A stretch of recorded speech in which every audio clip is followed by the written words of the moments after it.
আসসালামু আলাইকুম ওয়া রাহমাতুল্লাহি ওয়া বারাকাতুহু। আলহামদুলিল্লাহি রাব্বিল আলামিন। সংক্ষিপ্ত আলোচনায় এখন আমরা জানব কি আশ্চর্য, মুমিনের প্রতিটি কর্মই কল্যাণকর। প্রিয় ভাই ও বন্ধু, হাদিসের গভীর অর্থ। মুসলিম শরীফে বর্ণিত হাদিসটি সকল সত্যিকার মুমিনের জন্য প্রযোজ্য।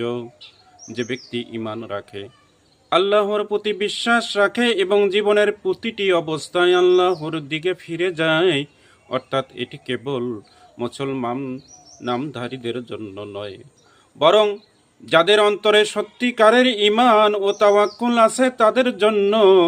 রাসূলুল্লাহ সাল্লাল্লাহু আলাইহি ওয়াসাল্লাম বলেছেন, মুমিনের অবস্থা কতই না আশ্চর্য, তার প্রতিটি বিষয়ই কল্যাণকর, আর এটি মুমিন ছাড়া অন্য কারো জন্য নয়।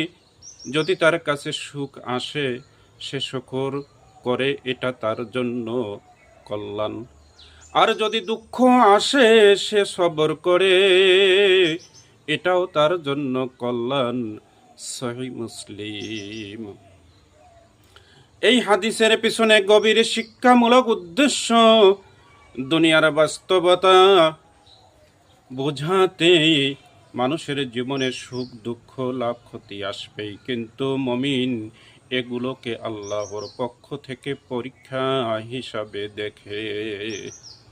2 নম্বর, ইমানদারের জন্য মানসিকতা গড়তে সুখে শুকর, কৃতজ্ঞতা, দুঃখে সবর, ধৈর্য, এই 2 গুণেই তাকে সর্ব অবস্থায় সফল করে।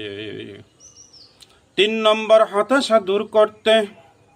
এই হাদিস শেখায় মুমিন কখনো লস করে না, কারণ ভালো সময়ে সে নেকি পায়, শুকর করে, খারাপ সময়ে সে নেকি পায়, সবর করে।